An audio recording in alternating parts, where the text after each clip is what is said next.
नमस्कार साथियों। स्वागत है आप सभी का dedicated civil services exam platform पे। मेरे प्यारे साथियों, आप सभी को पता है कि आप सभी लूसेंट सीरीज कर रहे हैं और ये लूसेंट सीरीज जो है ये आपके लिए बहुत ही इंपॉर्टेंट होने वाली है। साथियों, मैं उम्मीद करता हूं कि आप सभी बहुत स्वस्थ होंगे, मस्त होंगे, बहुत ही शानदार तरीके से आप सभी की पढ़ाई चल रही होगी, अच्छे से आप रिवीजन कर रहे होंगे। पढ़ाई करने के बाद आप सभी को कॉन्फिडेंस अपने ऊपर आ रहा होगा। मैं ये उम्मीद करता हूं कि आप सभी बिल्कुल मस्ती से पढ़ाई कर रहे होंगे, अच्छा लग रहा होगा। साथियों, अगर हम इस बीच में देखें तो आप देखेंगे तो दिल्ली पुलिस कांस्टेबल का, होमगार्ड का यूपी में जो भर्ती आई है उसके लिए, फिर आप देखेंगे कि बीपीएससी के द्वारा जो आयोजित करने वाला एक एग्जाम है, किया जाने वाला एग्जाम एक है एईडीओ, इसका पेपर लगा हुआ है। ऐसे अन्य बहुत सारे पेपर लगे हुए हैं जिसमें आपसे जीके जीएस के क्वेश्चन बहुतायत मात्रा में आपसे पूछे जाते हैं। तो साथियों, आप सभी अगर केवल लूसेंट की क्लास अगर हमारी देख लेते हैं तो आपका यहाँ से ही क्लियर हो जाएगा। ऐसा नहीं है कि स्टेट पीसीएस में नहीं पूछा जाएगा। स्टेट पीसीएस में भी मैंने आपको दिखाया था कि किस तरीके से यूपी में और भी अन्य पीसीएस में क्वेश्चन लूसेंट से पूछे जा रहे हैं। लूसेंट की क्या महत्वपूर्णता है ये आपको मैं बताते चलता हूं। तो स्टेट पीसीएस वाले भी बच्चे इसे देख लेंगे। बाकी वनडे वाले बच्चों के लिए तो ये रामबाण है। आप हमारे साथ सब्जेक्टिव भी पढ़ लीजिए और इनके ऑब्जेक्टिव क्वेश्चनों की भी आप प्रैक्टिस करते हुए चलेंगे। साथियों, जो ये आज आपकी क्लास है कुछ टेक्निकल एरर के कारण आपको वीडियो के रिकॉर्डेड फॉर्म में दी जाएगी, बल्कि प्लेलिस्ट में ये जो क्लास होगी अगर आप जाएंगे तो वहाँ पे आपको लाइन से मिल जाएगी। तो प्लेलिस्ट में आप लोग जा करके एंशिएंट की जो तीसरी क्लास है वहाँ आपको मिलेगी, आप कर सकते हैं। बाकी आपको आज वाली क्लास बस लाइव नहीं है, वीडियोज़ में है। आप सभी लोग जब अगला क्लास होगा वहाँ से हम लोग लाइव में ही पढ़ेंगे, जो 2 बजे से हमारा सेशन चलता था। तो उम्मीद करता हूँ कि आप सभी को ये सेशन देखने में अच्छा लगेगा, मज़ा आएगा। आज देखते हैं, हम भी ट्राई करते हैं कि रिकॉर्डेड वे में क्या बच्चे इस वीडियो को ज़्यादा स्नेह देते हैं या नहीं देते हैं, या लाइव में वो सिर्फ बातचीत करने आते हैं। तो आज पता चल जाएगा, जब वीडियो आपको अपलोड किया जाएगा तो आपको ये पता चल जाएगा कि भाई देखे कि इस वीडियो पे उतना ही व्यू जाता है जितना लाइव पे आता है, या इस वीडियो पे कम आता है। तो अपलोड करने के बाद ही पता चलेगा। आइए स्टार्ट करते हैं। आज ये हमारा लास्ट क्लास है, प्राचीन भारत का इतिहास लूसेंट का, और ये क्लास नंबर 3 है। इसमें हम लोग साथियों आप देखेंगे कि लास्ट टाइम में हम लोगों ने बौद्ध धर्म, जैन धर्म, इस तरह के इंपॉर्टेंट टॉपिक्स के साथ हमने अपने क्लास को, जो क्लास नंबर 2 था, उसको हमने समाप्त किया था। अब मैंने आपसे कहा था कि देखो, आपको लूसेंट में प्राचीन इतिहास में सारी चीजें नहीं पढ़नी होती हैं, क्योंकि इक्का दुक्का क्वेश्चन कभी काल आपसे पूछे जाते हैं। तो उन उन अहम पॉइंट्स को आपको पढ़ना है जहां से क्वेश्चंस की संख्या ज्यादा होती। तो आज जो हमारी क्लास स्टार्ट होगी इसमें हम लोग मगध का उत्कर्ष, जो मगध साम्राज्य है, यहाँ से हम लोग अपने इस बात को स्टार्ट करेंगे। और यहाँ से हम लोग लूसेंट को आज स्टार्ट करते हुए और कंप्लीट कर देंगे पूरा एंशिएंट इंडिया को। अब देखिएगा, यहाँ पे जब हम लोग मगध की बात करते हैं तो आप सभी लोगों ने साथियों देखा होगा, अगर बिहार को अगर मैं मोटा मोटा एक गोल सा बना दूं तो आप देखेंगे कि बिहार को अगर हम 3 हिस्से में बांटे तो इधर की तरफ आप देखेंगे अंग महाजनपद था। आप लोगों ने महाजनपद देखा था ना, ये अंग महाजनपद है, ये मगध था, ठीक है। और आप देखेंगे कि यहाँ पे आपको वैशाली मिलेगा। और ऐसे में आप देखेंगे कि इसी गंगा और यमुना, सॉरी गंगा और जो सोन नदी के जो दोआब क्षेत्र है, यहीं पे आपको डेवलप होते हुए मगध देखने को मिलेगा। मैंने आपसे कहा था कि मगध जो इतना बड़ा साम्राज्य बना, यहाँ के जो शासक थे इतने बड़े रूप से जाने गए, उसका एक ही रीजन था और वो रीजन था गंगा और सोन का दोआब, ठीक है। क्योंकि मैंने आपसे कहा था कि देखो पिछले क्लास में ही कि गंगा और जो सोन का दोआब क्षेत्र है, यहाँ पे जब आप देखेंगे तो इनकी भौगोलिक कंडीशन बड़ी मजबूत होती है मगध को डेवलप करने में। क्योंकि आप देखेंगे कि इस दोआब क्षेत्र में कृषि की पैदावार अच्छी होगी। इस दोआब क्षेत्र में बड़े बड़े घने जंगल थे जहां से हाथी इनको मिल जाते थे सेना में शामिल करने के लिए।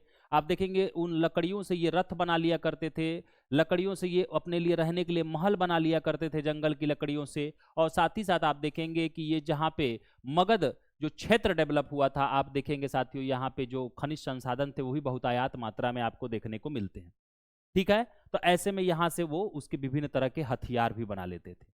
बाकी जो ये गंगा और सोन का दोआब क्षेत्र था, इनके लिए आवागमन का भी एक रास्ता पानी के माध्यम से तय करता था।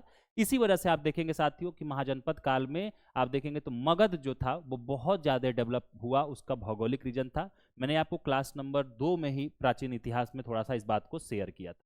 आइए थोड़ा सा हम लोग देख लेते हैं फटाफट से कि मगध राज्य के उत्कर्ष में क्या आपके लूसेंट की बुक में दिया गया है, इसको थोड़ा सा हम लोग समझते हैं। देखो, आपसे कह रहा है कि मगध के सबसे प्राचीन वंश के संस्थापक बृहद्रथ थे। इसकी राजधानी गिरिव्रज राजगृह थी, जरासंध बृहद्रथ का पुत्र था। अब देखिएगा थोड़ा सा यहाँ पे बृहद्रथ को लेकर के कंफ्यूजन रहता है कई सारी किताबों में कि कौन इसका संस्थापक करता था, बट आपको यहाँ पे थोड़ा सा ध्यान रखना है कि मगध के सबसे प्राचीन वंश के संस्थापक कौन होंगे, बृहद्रथ, और इनकी राजधानी कहाँ होगी, जो आप बिहार में देखते हैं ना राजगृह, वहीं उसी को पहले गिरिव्रज कहा जाता था, ये थी। हर्यक वंश आप देखेंगे कि संस्थापक बिंबिसार मगध की गद्दी पर 544 ईसा पूर्व बौद्ध ग्रंथों के अनुसार ये बताया गया है कि बैठा था। वह बौद्ध धर्म का अनुयायी था। यह प्रथम भारतीय राजा था जिसने प्रशासनिक व्यवस्था पर आप देखेंगे तो बल दिया था। इस पे थोड़ा सा आप सभी लोग स्टार लगाएंगे, क्योंकि आप देखेंगे कि हर्यक वंश आपसे कई बार वंश पूछ ले आते हैं कि इस मगध वाली धरती पे कौन कौन से वंश डेवलप हुए। सबसे पहले आप देखेंगे कौन सा था, तो हर्यक वंश, और इसी हर्यक वंश को याद रखिएगा मेरे प्यारे साथियों, पितृहंता वंश भी कहा जाता था। इसी का एक आप देखेंगे शासक अजातशत्रु हुआ। आप देखेंगे इसको पितृवंता वंश इसलिए कहा जाता था क्योंकि इसका रीजन था, क्योंकि यहाँ पे जितने भी शासक हुए वो अपने पिता को मार करके गद्दी पे बैठे थे, इसीलिए इसको पितृहंता वंश भी कहते हैं, और हर्यक वंश भी, ये दोनों नाम से ये जाना जाता है। इसका जो संस्थापक होगा वो बिंबिसार होगा, और फिर आप देखेंगे इसी हर्यक वंश में एक अजातशत्रु भी आपको देखने को मिलेगा। तो कुछ ही जो राजा हैं उन्हीं को बस हमें ध्यान रखना होता है। अब यहाँ देखो आपको क्या क्लियर रखना है, सबसे पहले तो याद रखना है बिंबिसार और बिंदुसार, ये दो नाम याद रखिएगा, बच्चे कंफ्यूज जाते हैं। बिंबिसार जो होगा वो हर्यक वंश से संबंध रखेगा, लेकिन अगर आपसे बिंदुसार आ जाए तो आप कहेंगे ये इसका जो संबंध है ये मौर्य काल से रहेगा, क्योंकि आप देखेंगे बिंदुसार कौन था, तो बिंदुसार आप देखेंगे तो मौर्य काल में जो चंद्रगुप्त मौर्य का पुत्र था उसको बिंदुसार कहा जाता था। कई बार आपसे पूछा गया कि बिंदुसार का नाम बिंदुसार ही क्यों पड़ा, तो आप देखेंगे उसके शरीर पे जो छोटे छोटे पॉइंट्स बिंदुएं थे, जैसे आपने कभी किसी अंग्रेज को पास से देखा होगा तो आपने देखा होगा डॉट पॉइंट उसके शरीर पे आपको देखने को मिलते हैं ब्राउन ब्राउन से, इसी वजह से उसका नाम आगे चल करके आप देखेंगे कि जो चंद्रगुप्त मौर्य का पुत्र था उसका नाम बिंदुसार पड़ा, और इसी बिंदुसार का जो पुत्र होगा वो अशोक बनेगा। तो याद रखेंगे बिंदुसार जो है वो किस काल से संबंध रखता है, मौर्य काल से संबंध रखता है, और बिंबिसार जो है ये हर्यक वंश का स्थापना किया था। ये दोनों नाम क्लियर रखिएगा, ठीक है। अब आगे कहा जा रहा है कि जो बिंबिसार था ये बौद्ध धर्म का अनुयायी था, ये भी कई बार पूछा जाता है, इसको आप सभी लोग ध्यान रखेंगे। बिंबिसार ने ब्रह्मदत्त को हरा करके अंग राज्य को मगध में मिला लिया। क्या है, अंग राज्य को इसने देखिए मगध में मिला लिया। अभी मैंने आपको मैप पे बताया मगध के बगले में अंग था, तो अपना क्षेत्र विस्तार किया तो अंग को अपने साथ मिला लिया। बिंबिसार ने राजगृह का निर्माण कर उसे अपनी राजधानी बनाई, ठीक है। बिंबिसार ने मगध पर करीब 52 वर्षों तक आप देखेंगे तो शासन किया था। महात्मा बुद्ध की सेवा में बिंबिसार ने राजवैद्य जीवक को भेजा था। कई बार आपसे पूछा गया है कि महाबुद्ध की जो महात्मा बुद्ध थे उनकी सेवा में किस वैद्य को बिंबिसार ने भेजा था, तो आप कहेंगे कि जीवक को भेजा था, ये आप ध्यान रखेंगे। आगे देखिए आपसे कह रहा है कि अवंती के राजा प्रद्योत जब पांडु रोग से ग्रसित थे उस समय भी बिंबिसार ने जीवक को उनकी सेवा शुश्रूषा के लिए भेजा था, ये भी आप पॉइंट याद रखेंगे। अवंती के राजा जब प्रद्योत पांडु रोग से ग्रसित थे तो इनके लिए भी बिंबिसार ने जीवक को ही भेजा था। तो आप देख रहे हैं जीवक जो है एक डॉक्टर की तरह है, और बिंबिसार जो है वो बुद्ध के लिए भी उनकी सेवा में भेज रहा है जीवक को, और अवंती के राजा जो आपके यहाँ पे प्रद्योत है इनकी भी सेवा के लिए आप देखेंगे तो इसी किसको, जीवक को भेज रहा है। बिंबिसार ने वैवाहिक संबंध स्थापित कर अपने साम्राज्य का विस्तार किया। तो इसने कोसल नरेश प्रसेनजित की बहन महाकोसला से, वैशाली के चेटक की पुत्री चेलना से, और मध्य देश आधुनिक पंजाब की राजकुमारी क्षेमा से शादी किया था। अब आप देखिएगा ये जो वैवाहिक संबंध था आज के समय में अगर आप स्थापित कर लें तो हिंदू कानून में भी ये बात कही जाती है कि अगर आप एक से अधिक शादी कर लेते हैं तो ये भी आप कानूनन अपराध करते हैं। लेकिन मुस्लिम कानून के अंतर्गत आप देखेंगे तो 3 से 4 शादियां वैलिड होती हैं, कि 3-4 शादी आप कर सकते हैं। तो सब कानून का अपना अपना नजरिया है। अब यहाँ देखिए इस समय पे ये जो जितने भी शासक आएंगे ये वैवाहिक संबंध क्यों स्थापित करते थे। आपने मुगलों को पढ़ा, आपने अन्य शासकों को पढ़ा, वो वैवाहिक संबंध क्यों स्थापित करेंगे, उसका क्या रीजन रहेगा। वैवाहिक संबंध वो इसलिए स्थापित करते थे ताकि अगर आज के समय में लोग आप देखते हैं ना तो दहेज के लालच में शादी कर लेते हैं कि भाई इकलौती लड़की है, दहेज अच्छा मिलेगा, पूरा घर मिल जाएगा, बहुत सारी चीजें हैं, लोगों में लालसा का कारण है। ऐसे में इनको क्षेत्र विस्तार का एक कारण मिल जाता था वैवाहिक संबंध स्थापित करने के बाद कि चलो कम से कम वहां से वैवाहिक संबंध स्थापित करेंगे तो कुछ क्षेत्र हमें मिल जाएंगे, वहां उनके ऊपर भी हमारा अपना नियंत्रण रहेगा। इसीलिए बस आप देखेंगे जितने भी शासक होंगे उस समय समय पे कई जगहों पे वैवाहिक संबंध क्या करेंगे, स्थापित करते थे। ओके, आगे देखिएगा आपसे कहा जा रहा है कि बिंबिसार की हत्या उसके पुत्र अजातशत्रु ने कर दी और 493 ईसा पूर्व में मगध की गद्दी पर बैठा। इसका उपनाम आप देखेंगे तो कुड़िक था। वह प्रारंभ में जैन धर्म का अनुयायी था। कई बार आपसे पूछा जाता है, देखिएगा क्लियर करते चलिएगा। मगध की गद्दी पे सबसे पहला आप देखेंगे तो मगध पे कौन सा साम्राज्य डेवलप हो रहा है, तो आपने देखा कि कौन सा, हर्यक वंश, जिसको हम लोग पितृहंता वंश करते हैं। किसने उसको स्टेबलाइज किया, तो बिंबिसार ने। और बिंबिसार के बाद उसके गद्दी पे कौन सुशोभित करेगा, तो उसका पुत्र अजातशत्रु। और इसी अजातशत्रु का बचपन का नाम क्या था, कुड़िक था। ये सारे प्रश्न आपसे पूछे गए हैं, इसको आप सभी लोग ध्यान रखेंगे। एक प्रश्न आपसे यहां पे कंफ्यूज इसलिए करता है, थोड़ा सा समझने का प्रयास करिएगा, ये फेवरेट एरिया है, कि जहां पे बिंबिसार बौद्ध धर्म का अनुयायी था, बौद्ध धर्म की शिक्षाओं को मानता था, वहीं पे आप देखेंगे साथियों कि अजातशत्रु प्रारंभिक रूप से जब गद्दी पे बैठता है तो जैन धर्म की तरफ इसे आकर्षित होता है।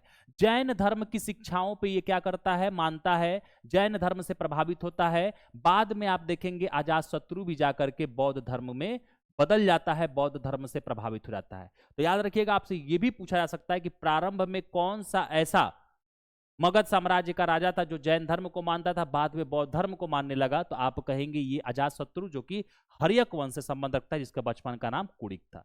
ये सारे की सारी चीजें मैं एक एक करके आप सभी को साथियों यहाँ पे कैटेगराइज कर दे रहा हूं, आप ध्यान रखते चलेंगे। देखो यहाँ पे बहुत ज्यादा कहानियां नहीं है, बस इतना ही अगर आप सुन लोगे तो आपके क्वेश्चन यहाँ से हो जाएंगे। देखो, अजातशत्रु ने 32 वर्षों तक मगध पर शासन किया। अजातशत्रु के सुयोग्य मंत्री का नाम क्या था, वर्षकार था, जिसको वरसकार भी कहते थे। ये आपसे कई बार पूछा गया है। इसी की सहायता से अजातशत्रु ने वैशाली पे आप देखेंगे तो विजय प्राप्त किया। आपने क्या देखा, आपने देखा एक पूरा बिहार था, बिहार को अगर 3 भाग में करे तो इधर अंग महाजनपद था, इधर आप देखेंगे तो मगध था, ऊपर की तरफ वैशाली था। आपने देखा कि इस मगध पे जब हर्यक वंश बना तो बिंबिसार ने ये अंग तक कब्जा कर लिया, और जब इसका बेटा आया अजातशत्रु तो इसने पूरे इस बिहार के ऊपर आप देखेंगे ये तीनों के तीनों जो आपको महाजनपद देखने को मिलते हैं, वहां पे अपना अधिकार कर लिया, अपना क्षेत्र का और विस्तार कर लेगा। जैन ग्रंथों से पता चलता है कि लिच्छवियों से युद्ध में अजातशत्रु ने प्रथम बार रथ मूसल, मतलब कि आधुनिक टैंकों के समान, तथा महाशिला कंटक, जिसको हम लोग गुलेल कहते हैं, जैसे वो गुप्त हथियारों का प्रयोग किया था। 461 ईसा पूर्व में अपने पिता की हत्या कर उदयन मगध की गद्दी पर बैठा। अब यहां पे देखिएगा, यहां से आपसे क्रोनोलॉजी भी पूछी जाती है, इस क्रोनोलॉजी को साथियों आप बनाते चलेंगे। सबसे पहले देखो, हर्यक वंश में आप किसको कहोगे, तो बिंबिसार को कहोगे, बिंबिसार को कहोगे। बिंबिसार के बाद आप किसको कहोगे, तो अजातशत्रु गद्दी पे बैठता है। और फिर आप देखोगे अजातशत्रु के बाद इसका जो बेटा उदयन होता है, यह उदयन इसको मार करके गद्दी पे बैठता है। तो हर्यक वंश के ये 3 क्रोनोलॉजी राजाओं के आपको तैयार हो गए। उदयन ने पाटलीग्राम की स्थापना की, वह जैन धर्म का अनुयायी था, यह भी आपको ध्यान रखना है। हर्यक वंश का अंतिम राजा उदयन का पुत्र नागदशक था, यह आप ध्यान रखेंगे। नागदशक को उसके अमात्य शिशुनाग ने 412 ईसा पूर्व में अपदस्थ करके मगध पर शिशुनाग वंश की स्थापना की।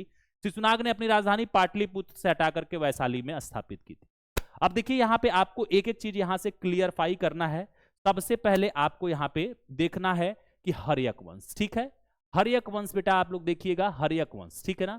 ये देखिएगा, मगध पे जो समय समय अंतराल पे जो आपके साम्राज्य स्थापित होते हैं, उनके राजाओं का क्रोनोलॉजी भी आप देख लीजिए। हर्यक वंश की स्थापना किसने किया, तो आपने कहा कि बिंबिसार ने किया, ठीक है। बिंबिसार के बाद से कौन आया, इसका बेटा आया, अजातशत्रु आया। कौन आया, अजातशत्रु आया। अजातशत्रु के बाद से कौन आया, तो आप कहेंगे गुरुजी देखो उदयन आया। और उदयन के बाद आप देखोगे तो कौन आएगा बेटा, आप देखोगे नागदशक आएगा। अब यहां से आपको इनके ये क्रोनोलॉजी याद रखना है कि बिंबिसार जो था यह किससे प्रभावित था, तो यह बौद्ध धर्म से प्रभावित था। अजातशत्रु जो था ये शुरुआती दौर में जैन धर्म से प्रभावित था, बाद में चल करके ये किस में बदल गया, बौद्ध में परिवर्तित हो गया। और अभी आपने देखा कि जो उदयन होगा मेरे प्यारे साथियों, जो उदयन होगा, यह उदयन किसका अनुयायी होगा, जैन धर्म का अनुयायी होगा। तो यहाँ पे आपको उदयन के आगे लिख देना है जैन धर्म, ठीक ना, जैन धर्म। अब देखो, आपको यहां से चीजें क्लियर हो गई, आप इनकी क्रोनोलॉजी भी तैयार कर लिए, और साथ ही साथ आपको यह भी पता चला गया कि कौन बौद्ध धर्म की शिक्षाओं को मानता था, कौन शुरू में जैन धर्म को माना, बाद में बौद्ध धर्म में बदला, और कौन डायरेक्टली जैन धर्म को माना। ये आपका पूरा क्लियर हो गया, ठीक है। अब इस नागदशक के बारे में कुछ इंपॉर्टेंट बातें नहीं है। नागदशक की हत्या इसका एक अमात्य होता है, जो कि जिसका नाम होता है शिशुनाग, उसने शिशुनाग वंश की स्थापना की, ओके। और आप देखेंगे कि राजधानी को पाटलिपुत्र से हटा करके वैशाली बनाएगा। तो अब ऐसे टर्म्स कंडीशन में आप क्या करेंगे साथियों, आप यहां पे क्या करेंगे, अगला वंश कर देंगे इस पे शिशुनाग वंश। क्या कर देंगे, शिशुनाग वंश। ऐसे ही आपको थोड़ा सा ट्रिक के माध्यम से चीजों को याद करना है। अब आपने शिशुनाग वंश कर दिया, चलो ठीक है। शिशुनाग वंश के बारे में देखो, कह रहा है कि शिशुनाग का उत्तराधिकारी कालाशोक पुनः राजधानी को पाटलिपुत्र से ले गया। शिशुनाग वंश का अंतिम राजा नंदीवर्धन था। तो अब थोड़ा सा यहाँ पे आपको देखना है, सबसे पहले शिशुनाग वंश को स्थापित किसने किया, तो आप देखेंगे साथियों कौन किया था स्थापित, तो आप कहेंगे कि शिशुनाग ने किया। किसने किया, शिशुनाग ने किया, ठीक है। फिर इसके बाद कौन इसका शासक आएगा, तो कालाशोक आएगा। कौन आएगा मेरे प्यारे साथियों, कालाशोक आएगा। और कालाशोक के बाद आप देखोगे तो कौन आएगा, तो आप कहोगे नंदीवर्धन आएगा। तो तीसरा शासक कौन हो गया, नंदीवर्धन, ठीक है, नंदीवर्धन। अब देखो यहाँ पे आपको क्या हुआ, शिशुनाग वंश की भी क्रोनोलॉजी आपको तैयार हो गई। याद है क्या, कोई मुझे कमेंट बॉक्स में बताएगा क्या कि कालाशोक के समय में एक बौद्ध संगीति हुई थी। कालाशोक के समय में एक बौद्ध संगीति हुई थी, और वो कहाँ हुई थी, कोई मुझे बताने का प्रयास करेगा क्या मेरा प्यारा साथी। तो कालाशोक के समय में आपने देखा था कि वैशाली में एक दूसरा बौद्ध संगीति हुआ था, और ये कालाशोक का संबंध किस वंश से है, तो आप कहेंगे शिशुनाग वंश से। तो देख रहे हो एक के बाद एक, अब ये नंदीवर्धन को फिर कोई हराएगा, और नंदीवर्धन को हराने के बाद से फिर से क्या होगा, कोई यहाँ पे स्थापना करेगा। अब नंदीवर्धन को कौन हराएगा, नंदीवर्धन नंद वंश का संस्थापक महापद्मनंद था, वह अंतिम शासक घनानंद था। यह सिकंदर का समकालीन था, इसे चंद्रगुप्त मौर्य ने युद्ध में हराया। अब देखिएगा नंदीवर्धन को कौन हराएगा, देखिएगा यहाँ पे नंदीवर्धन को नंद वंश का एक शासक होगा महापद्मनंद, नंद वंश अब इसके बाद आएगा, ठीक है ना, ये क्रोनोलॉजी बनाइए। नंद वंश के शासक कौन है, महापद्मनंद है, यह गद्दी पे बैठेंगे। इनके बाद से कौन आएगा, तो आप कहेंगे घनानंद आएगा, घनानंद आएगा। और यही घनानंद, बस दो शासक आपको नंद वंश में ध्यान रखने हैं, ठीक है ना, मतलब कि नंदीवर्धन को हरा करके उसकी जगह महापद्मनंद नंद वंश की स्थापना करेगा। और फिर आप देखेंगे साथियों कि घनानंद, मतलब कि अब इस घनानंद को हरा करके कौन, आप देखेंगे चाणक्य की सहायता से चंद्रगुप्त मौर्य गद्दी पे बैठेगा। तो ऐसे में नंदवंश के बाद साथियों आपको यहाँ पे क्या देखने को मिलेगा, मौर्य वंश देखने को मिलेगा। कौन सा बेटा मौर्य वंश देखने को मिलेगा, तो मौर्य वंश। अब आप देखो क्रोनोलॉजी तैयार हो गया कि मगध की गद्दी पे सबसे पहले हर्यक बैठा, शिशुनाग बैठा, नंद वंश बैठा, फिर मौर्य वंश बैठा। इनकी अगर ये क्रोनोलॉजी पूछे तो राजाओं की क्रोनोलॉजी भी आप इस तरीके से तैयार कर लिए। तो देख रहे हो आप किस तरीके से यहाँ से शॉर्ट नोट्स टाइप में आप चीजों को प्रिपेयर कर रहे हो। अब देखो यहाँ पे महापद्मनंद के बारे में कुछ बातें कही गई कि महापद्मनंद इस नंद वंश का संस्थापक था, अंतिम शासक घनानंद था। याद रखिएगा यह सिकंदर का समकालीन था, इसने चंद्रगुप्त मौर्य ने युद्ध में पराजित किया और मगध पर एक नए वंश मौर्य वंश की स्थापना किया। हम लोगों ने यही तो काम किया है, हम लोगों ने यही तो काम किया है। यहाँ पे हम लोगों ने क्या गड़बड़ किया है, अच्छा ठीक है। अब यहाँ पे देखो जब मौर्य वंश की बात आ जाती है तो अभी हम लोग जब आगे मौर्य वंश के कुछ राजा आएंगे तो उनको अब हम लोग इसी क्रोनोलॉजी में ऐड ऑन करेंगे। इसी को कहते हैं साथियों शॉर्ट नोट्स बनाना। अब आइए सबसे पहले हम लोग थोड़ा सा जो लूसेंट में आपके सिकंदर के बारे में दिया गया है इसको देख लेते हैं, क्योंकि अभी आपने देखा कि ये सिकंदर घनानंद का समकालीन है, घनानंद के समय में सिकंदर है। और मौर्य वंश आते आते आप देखेंगे सिकंदर के आक्रमण भी होंगे भारत में, इसीलिए सिकंदर को अलग से दिया गया है। सिकंदर का देखो जन्म 356 ईसा पूर्व हुआ, उसका पिता जो था फिलिप नाम का था। फिलिप 359 ईसा पूर्व में मकदूनिया का शासक बना, इसकी हत्या 329 में कर दी गई ईसा पूर्व में। सिकंदर अरस्तु का शिष्य था, ये लाइन आप याद रखिएगा, ये सीधा आपसे फैक्ट बनता है। सिकंदर ने भारत विजय अभियान 326 ईसा पूर्व में आप देखेंगे तो प्रारंभ किया था। सिकंदर का सेनापति कौन था, तो सेल्यूकस निकेटर था। यह भी आपसे कई बार पूछा गया, स्टार लगा रहा हूं कि सिकंदर का सेनापति कौन था, सेल्यूकस निकेटर था। देखिएगा आपसे कह रहा है कि सिकंदर को पंजाब के शासक पोरस के साथ युद्ध करना पड़ा, जिसे हाइडोस्पीज का युद्ध या झेलम का युद्ध भी कहा जाता है। सिकंदर की सेना ने व्यास नदी, जिसका प्राचीन नाम बिपाशा था, यूनानी नाम हाइफासिस इसका था, के पश्चिमी तट पर पहुंचकर उसे पार करने से इनकार कर दिया। आपसे यहां से भी क्वेश्चन पूछा जाता है कि पोरस का युद्ध किसके किसके बीच हुआ, तो आप कहेंगे आपसे पूछा जाएगा कि हाइडोस्पीज का युद्ध या झेलम का जो युद्ध था वो किसके किसके बीच हुआ था, तो आप कहेंगे सिकंदर और राजा पोरस के बीच में हुआ था। ये आप ध्यान रखेंगे। और यह कहाँ का था, तो पंजाब का राजा था, ये आप ध्यान रखेंगे, इसको थोड़ा सा ध्यान रखिएगा आप लोग। आगे कह रहा है सिकंदर स्थल मार्ग द्वारा 325 ईसा पूर्व में भारत से आप देखेंगे तो लौट गया। सिकंदर की मृत्यु 323 ईसा पूर्व में बेबीलोना में 33 वर्ष की अवस्था में हो गई। सिकंदर का जल सेनापति निर्याकस था। अभी आपने क्या देखा, सिकंदर के दो सेनापति थे, एक थल सेनापति था जिसका नाम था सेल्यूकस निकेटर, जो जल सेनापति था उसका नाम निर्याकस था। सिकंदर का प्रिय घोड़ा जिसका नाम कई बार पूछा गया बऊ केफला था, ये आप ध्यान रखेंगे। इसी के नाम पर इसने झेलम नदी के तट पर बौकेफला नामक एक नगर बसाया था। यह आप सभी लोगों को बस सिकंदर के बारे में ध्यान रखना था। अब देखो साथियों, यहाँ पे जब हम लोग सिकंदर के बारे में इतनी सारी बातों को ध्यान रखते हैं, अब हम मौर्य वंश में इंटर कर रहे हैं। जैसे ही हम मौर्य वंश में इंटर कर रहे हैं, मान लो मुझे याद है तो मैं यहाँ पे आपको कर दे रहा हूं। मौर्य वंश में सबसे पहले आप किसको देखोगे गद्दी पे बैठते हुए? तो आप कहोगे कि गुरुजी चंद्रगुप्त मौर्य को हम लोग देखेंगे। अब देखो आपको क्लियराइज हो गया कि चंद्रगुप्त मौर्य अलग है, चंद्रगुप्त मौर्य द्वितीय अलग होगा, वो गुप्त वंश का शासक होगा। चंद्रगुप्त मौर्य के बाद से कौन आएगा? तो आप कहोगे गुरुजी देखो बिंदुसार गद्दी पे बैठेगा। कौन बैठेगा गद्दी पे? बिंदुसार बैठेगा। और बिंदुसार के बाद से एक जो प्रमुख शासक आप देखोगे कौन बैठेगा गद्दी पे? अशोक बैठेगा। ये तीन आप तब तक यहां से नोट डाउन करोगे, ऐसे ही आप नोट्स में शामिल करोगे। आइए देखते हैं। मौर्य वंश का संस्थापक चंद्रगुप्त मौर्य का जन्म 345 ईसा पूर्व में हुआ। जस्टिन ने चंद्रगुप्त मौर्य को सेंड्रोकोट्टस कहा है, जिसकी पहचान विलियम जोन्स ने चंद्रगुप्त मौर्य से की है। यह भी आपसे पूछा जाता है कि जस्टिन के अनुसार चंद्रगुप्त मौर्य को क्या कहा जाता है? तो आप कहेंगे सेंड्रोकोट्टस। विलियम जोन्स के अनुसार इसको चंद्रगुप्त मौर्य कहा जाता है। साथियों आगे तरफ देखिए, विशाख दत्त की जो कृत थी मुद्रा राक्षस, आपसे कई बार पूछा गया ना कि मुद्रा राक्षस किसकी कृति है? तो विशाख दत्त की है। इसमें चंद्रगुप्त मौर्य के लिए वृषल मतलब कि निम्न कुल से उत्पन्न होने वाले व्यक्ति शब्द का प्रयोग किया गया है। घनानंद को हराने में चाणक्य, जिनका एक और नाम कैटिल्य और विष्णुगुप्त भी था, ने चंद्रगुप्त मौर्य की मदद की थी, जो बाद में चंद्रगुप्त का प्रधानमंत्री बने। इसके द्वारा लिखित पुस्तक अर्थशास्त्र है, जिसका संबंध राजनीति से है। आपको मैंने पीछे भी बता रखा था कि चंद्रगुप्त मौर्य को गद्दी पे कौन बैठाएगा, ये ऐसा कहा जाता है। और आप देख रहे हैं कि विशाख दत्त की मुद्रा राक्षस में इस बात को कहा गया है कि चंद्रगुप्त जो मौर्य था वो निम्न कुल में उत्पन्न एक बालक था। चंद्रगुप्त मौर्य को चाणक्य ने राजा की सारी कला सिखाई, युद्ध अभ्यास सिखाए, और उसके बाद से वो घनानंद को हरा करके, क्योंकि आपने देखा था ना कि किस तरीके से घनानंद चाणक्य की बेइज्जती करता है, और ऐसे में जब चाणक्य ने अपनी चुटिया को खोल दिया तो उन्होंने कहा कि हम तभी बांधेंगे जब तुम्हारा हम विनाश कर देंगे। तो यहाँ पे चाणक्य का भी नाम आपसे पूछा जाता है। इनका एक और नाम कौटिल्य विष्णुगुप्त है।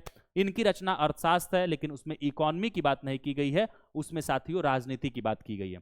और ये भी चीज आपको याद रखना है, आपसे अगर पूछा जाए घुमा फिरा करके कि अर्थशास्त्र में किस काल के बारे में बात की गई है, तो आप कहेंगे जब वो लिखा जाएगा उसी काल की बात की जाएगी, मतलब मौर्य युगीन संस्कृति की बात की जाएगी। ओके, ठीक है। नोट में देखो कहा जा रहा है कि कौटिल्य ने अर्थशास्त्र में राज्य की प्रकृति का वर्णन किया है। उसने राज्य के 7 अंग बताए हैं। ये अंग हैं स्वामी, अमात्य, जनपद, दुर्ग, कोष, दंड, सेना, मित्र। इसे ही आप देखेंगे तो सप्तांग कहा जाता है। ये आप सभी लोग साथियों ध्यान रखेंगे। आगे की तरफ बढ़ते हैं साथियों। चंद्रगुप्त मगध की राजगद्दी पर 322 ईसा पूर्व में बैठा। चंद्रगुप्त जैन धर्म का अनुयायी था। चंद्रगुप्त किसका अनुयायी था? जैन धर्म का अनुयायी था। तुरंत आप क्या कहोगे अपने शॉर्ट नोट्स में, यहाँ पे जहां आपने चंद्रगुप्त को लिखा है, तुरंत यहाँ पे नीचे एरो दे करके आप लिख दोगे जैन, ताकि आपको पता होगा, आप शॉर्ट टर्म्स में इसका रिवीजन कर पाओ। आप देखेंगे साथियों जब चंद्रगुप्त जैन धर्म से बड़ा प्रभावित हुआ था, इसीलिए आप देखेंगे कि कहा जाता है कि चंद्रगुप्त मौर्य जो था वो संलेखना पद्धति के द्वारा अपने प्राणों को त्यागा था। संलेखना पद्धति क्या होती है? संलेखना पद्धति में आपने देखा होगा कि जैन मुनियों में आप सभी लोगों ने देखा होगा श्वेतांबर और दिगंबर, दो मुनि दिखते हैं। श्वेतांबर जो सफेद वस्त्र धारण करते हैं, दिगंबर जो आप देखेंगे नग्न रहते हैं। ऐसे में आपने देखा होगा कि ये अपने प्राणों को कैसे त्यागते हैं? संलेखना पद्धति से। जब इन्हें अनुभव होता है कि अब ये मृत्यु के करीब पहुंच चुके हैं, तो आपसे मैंने हमेशा कहा है कि आपकी बॉडी आपको इंडिकेट करती है। अगर आप बीमार होने वाले हैं या आपकी बॉडी में कोई समस्या हो रही है, तो आपकी बॉडी आपको पहले ही इंडिकेशन देना शुरू कर देती है। ऐसे में इन लोगों को जब पता चल जाता है तो ये लोग खान पान, पानी वगैरह सब चीज छोड़ देते हैं और ध्यान में लीन हो जाते हैं, और धीरे धीरे धीरे धीरे उसी संलेखना पद्धति में आप देखेंगे वो अपने प्राणों को त्याग देते हैं। इसीलिए आप लोगों ने जैन मुनियों का देखा होगा कई बार कि ऐसे बैठे हुए हैं और धीरे धीरे जब वो प्राणों को त्यागते हैं, धीरे धीरे उनके शरीर की जो मांसपेशियां हैं वो जब गलते चली जाती हैं, एक समय पे वो मर जाते हैं, तो उन्हें धागों से या रस्सियों से बांध दिया जाता है ताकि वो उनका शरीर स्थिर रहे, गिरे ना। ऐसे वो अपने प्राणों का त्याग करते हैं। चंद्रगुप्त मौर्य भी जस्ट इसी तरीके से आप देखेंगे कि किस तरह कर्नाटक में श्रवण बेलगोला में जाकर के संलेखना पद्धति को अपनाता है। क्यों? क्योंकि वो जैन धर्म को मानता था। आगे देखिए, चंद्रगुप्त ने अपना अंतिम समय कर्नाटक के श्रवण बेलगोला नामक स्थान पर बिताया। चंद्रगुप्त ने 305 ईसा पूर्व में सेल्यूकस निकेटर को हराया था। ये सेल्यूकस निकेटर कौन था बेटा? आप बताने का प्रयास करिएगा। आप कहेंगे सर सिकंदर का जो थल सेनापति था वो था, इसको चंद्रगुप्त मौर्य हराएगा, क्योंकि इस समय तक सिकंदर अब बचा नहीं था, सिकंदर मर चुका था। ओके, आगे बढ़िए। सेल्यूकस निकेटर ने अपनी पुत्री कार्नेलिया की शादी चंद्रगुप्त मौर्य के साथ कर दी और युद्ध की संधि शर्तों के अनुसार 4 प्रांत काबुल, कांधार, हेरात, मकराना चंद्रगुप्त को दे दिए। आपने क्या देखा? आपने देखा यहां पे कि अब चंद्रगुप्त से जब सेल्यूकस निकेटर हार गया तो उसके जो कब्जे में क्षेत्र थे, अपनी बेटी का शादी करा दिया ताकि ये हमें संधि कर ले, मारे मत, और कुछ क्षेत्र दे दिए। अब चंद्रगुप्त मौर्य को तो और फायदा ही हुआ कि विस्तार हो गया उसके क्षेत्र का। ठीक है। चंद्रगुप्त मौर्य ने जैन गुरु भद्रबाहु से जैन धर्म की दीक्षा ली। ये कौन थे जैन गुरु भद्रबाहु? याद आ रहा है क्या आपको? जैन धर्म आपने पढ़ लिया है, बताने का प्रयास करिएगा इनके द्वारा कौन सी किताब लिखी गई है जिसमें जैन धर्म की बात पता चलती है। आप लोग कमेंट सेक्शन में बताओगे। देखिए ये भद्रबाहु जो थे, ये आप देखेंगे कि जब अकाल आया था तो कर्नाटक अपने शिष्यों के साथ चले जाते हैं और बाद में जब आते हैं तो श्वेतांबर दिगंबर में जब बढ़ता है तो दिगंबर में इन्हीं का जो आप देखेंगे अंश बढ़ता है, इन्हीं के जो शिष्य होते हैं वो दिगंबर कहलाते हैं भद्रबाहु के। ठीक है। आगे देखिए, मेगस्थनीज सेल्यूकस निकेटर का राजदूत था जो चंद्रगुप्त के दरबार में आप देखेंगे तो साथियों रहता था। ये आपसे कई बार पूछा गया है कि जो मेगस्थनीज था वो किसके दरबार से संबंध रखता है, तो चंद्रगुप्त मौर्य के। स्वाभाविक सी बात है कि मेगस्थनीज जो इंडिका लिखेगा उस इंडिका में किसकी बात मिलेगी? चंद्रगुप्त मौर्य के प्रशासन की बात मिलेगी। भाई स्वाभाविक सी बात है कि अगर मैं जिसके काल के दौरान रहूंगा, अगर मान लीजिए स्वाभाविक बात मैं कोई किताब लिखूं पॉलिटिक्स के ऊपर, तो मोदी जी का समय चल रहा है तो मैं मोदी जी के ऊपर ही लिखूंगा कि किस तरीके से भारत की व्यवस्था को चला रहे हैं। सेम वही चीजें यहाँ पे भी थी। आगे देखिएगा, मेगस्थनीज द्वारा लिखी गई पुस्तक इंडिका है, ये आपको पहले ध्यान रखना है, ये तो वन लाइनर में आपसे पूछेगा। मेगस्थनीज के अनुसार सम्राट का जनता के सामने आने के अवसरों पर शोभा यात्रा के रूप में जश्न मनाया जाता है। उन्हें एक सोने की पालकी में ले जाया जाता है। उनके अंगरक्षक सोने और चांदी के अलंकृत हाथियों पर सवार रहते हैं। कुछ अंगरक्षक पेड़ों को लेकर के चलते हैं। इन पेड़ों पर प्रशिक्षित तोतों का झुंड रहता है जो सम्राट के सिर के चारों तरफ चक्कर लगाता रहता है। राजा समानतः हथियारबंद महिलाओं से आप देखेंगे तो घिरे होते हैं। उनके खाना खाने से पहले खास नौकर उस खाने को चखते हैं। वे लगातार 2 रात एक कमरे में नहीं सो सकते थे क्योंकि आप देखेंगे राजा के ऊपर खतरा था। ये जो लाइन यहाँ लूसेंट में लिखा गया है, आप देखिए लूसेंट जिसने भी लिखा है उसने एनसीईआरटी को भी मेंशन किया है। अगर आप यहाँ पे एनसीईआरटी पढ़ेंगे तो आप देखेंगे ये पूरी की पूरी लाइन वहां पे दे दी गई है जब चंद्रगुप्त मौर्य को समझाया जाता है प्राचीन में, तो वहीं से ये लाइन उठाई गई है साथियों, ये आप ध्यान रखेंगे। पाटलिपुत्र के बारे में आइए कुछ बात जानते हैं। पाटलिपुत्र एक विशाल प्राचीर से घिरा हुआ था जिसमें 570 बुर्ज और 64 द्वार हैं। 2 और 3 मंजिला वाले घर लकड़ी और कच्ची ईंटों के बने हैं। अभी मैंने आपसे क्या बनाया? लकड़ी और कच्ची ईंटों के बने। क्यों? क्योंकि यहाँ लकड़ियां बहुत आयात मात्रा में मिलती थी। राजा का महल भी काठ का बना था, लकड़ी का, जिसे पत्थर की नक्काशी से अलंकृत किया गया था। यह चारों तरफ से उद्यानों और चिड़ियाओं के लिए बने बसेरों से आप देखेंगे तो घिरा हुआ था। चंद्रगुप्त मौर्य और सेल्यूकस के बीच हुए युद्ध का वर्णन एप्पियानस ने किया है। प्लूटार्क के अनुसार चंद्रगुप्त ने सेल्यूकस को 500 हाथी उपहार में दिए थे। फिर आप देखेंगे चंद्रगुप्त की जो मृत्यु है वो 298 ईसा पूर्व श्रवण बेलगोला में उपवास के द्वारा हो गई थी, क्योंकि आप देखेंगे कि यह संलेखना पद्धति को अपनाएगा। अब ऐसे में इसका बेटा जो है बिंदुसार, इसका नाम बिंदुसार क्यों पड़ा ये भी मैंने आपको बताया। अब ये बिंदुसार आ गया। चंद्रगुप्त मौर्य का उत्तराधिकारी बिंदुसार हुआ जो 298 ईसा पूर्व में मगध की राजगद्दी पर बैठा। इसे अमित्रघात के नाम से भी जाना जाता है। अमित्रघात का अर्थ होता है शत्रु विनाशक। कई बार आपसे साथियों ये बात पूछी गई है कि अमित्रघात के नाम से हम किसे जानते हैं, तो आप कहेंगे बिंदुसार को जानते हैं। एक मिनट थोड़ा सा रुकिएगा आप लोग।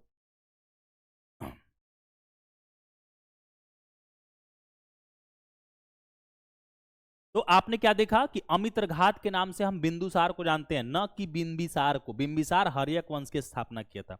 क्लियरफाई रखिएगा एक एक बात।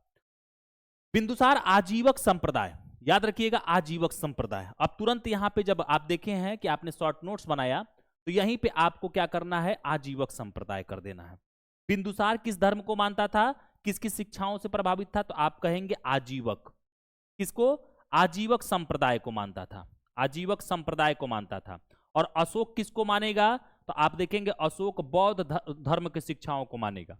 तो एक तो देखो ये आपका पूरा का पूरा मगध की गद्दी पे जो बैठा मेन जो शासक हुए उनकी क्रोनोलॉजी किसको मानते थे और कौन से शासक बैठे, इनका आपको क्रोनोलॉजी सब एक जगह एक पेज पे आपको मैंने करा दिया। ठीक है, इसको आप रिवीजन के तौर पे यूज कर सकते हैं। अब देखिए कि ये जो बिंदुसार था आजीवक संप्रदाय को मानता था। इस आजीवक संप्रदाय के जो आप देखेंगे कि स्थापना किसने किया था, तो मक्खली पुत्र गोसाल ने किया था। कई बार आपसे पूछा गया है। तो बिंदुसार आजीवक संप्रदाय को मानेगा। इसकी स्थापना मखलीपुत्र गोसाल के द्वारा की गई थी। किसकी? आजीवक संप्रदाय की। इंपॉर्टेंट है।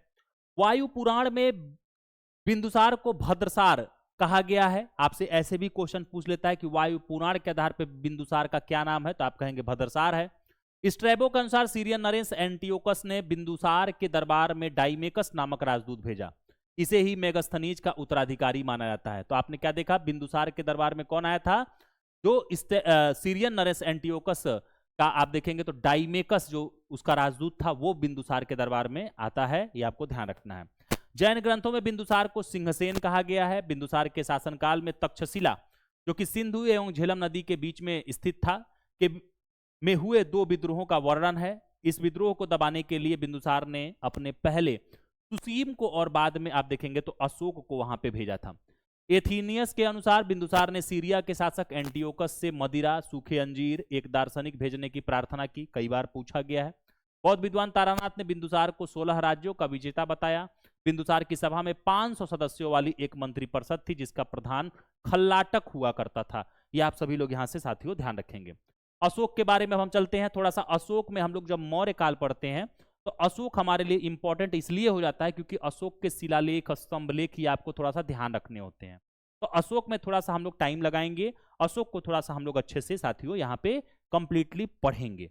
देखो हम फटाफट इसलिए चले जा रहे हैं ताकि देखो हमें बहुत ज्यादा लंबी क्लास ले जाने का शौक इसलिए नहीं है इस सब्जेक्ट में, क्योंकि यहाँ से क्वेश्चन 1 से 2 पूछेंगे।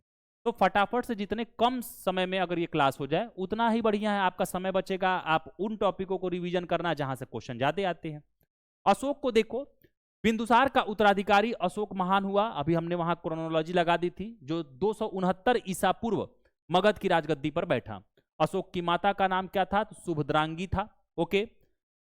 राजगद्दी पर बैठने के समय अशोक अवंती का राज्यपाल था। कई बार ये प्रश्न पूछा गया है कि नहीं पूछा गया है? आप लोग खुद देखिएगा, अगर आप लोग PYQ पढ़े होंगे तो आपसे ये कई बार प्रश्न पूछा गया है कि राजगद्दी पर बैठने के समय अशोक कहां का राज्यपाल था? आप कहेंगे अवंती का। मास्की, गुर्जरा, नेतूर और उडेगोलम के लेखों में अशोक का नाम क्या है? अशोक मिलता है। BPSC ने कई बार एक क्वेश्चन पूछा है कि इसके अनुसार अशोक का नाम कहां पे मिलता है? अशोक देवनामपीय के नाम से कहां पे जाना जाता है? इस तरह के बीच से आपसे क्वेश्चन कंफ्यूज किए जाते हैं। देखो आपसे कह रहा है कि अशोक का इतिहास हमें मुख्यतः उसके अभिलेखों से ही ज्ञात होता है। इसके अभिलेखों को निम्नलिखित वर्गों में विभाजित किया जा सकता है। पहला शिलालेख, दूसरा स्तंभलेख और तीसरा आप देखेंगे साथियों तो गुहालेख। ये 3 तरह से आप देखेंगे ये बांटा जाता है। ठीक है। अब यहां देखिएगा मौर्य प्रांत की कुछ राजधानी दी गई है। उत्तरापथ, मतलब कि आप देखेंगे कि मौर्य काल में आते आते पूरे अखंड भारत का आप देखेंगे ये साम्राज्य बन चुका था। तो ऐसे में इस पूरे भारत पे एक जगह से आप देखेंगे तो नियंत्रण करना दिक्कत था। तो ऐसे में आप देखेंगे उत्तरापथ की जो राजधानी थी तक्षशिला, वहां पे किसी को बैठा दिया गया। अवंती राष्ट्र उज्जैन में किसी को बैठा दिया गया। कलिंग में किसी को बैठा दिया गया। फिर इसी तरीके से दक्षिणापथ में सुवर्णगिरी में किसी को बैठा दिया गया।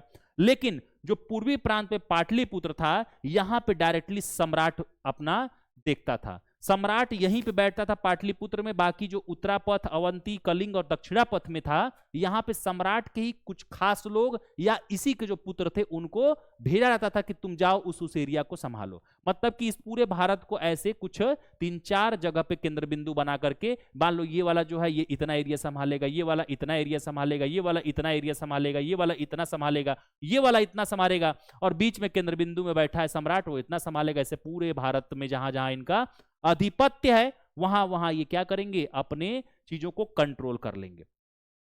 आप देखेंगे कि औरंगजेब जब दक्षिण अभियान किया तो उसे दक्षिण अभियान में खर्च भी किया, और जब किसी क्षेत्र को विजिट करके जब जैसे उत्तर में आता था तुरंत वो स्वतंत्र हो जाते थे। क्यों?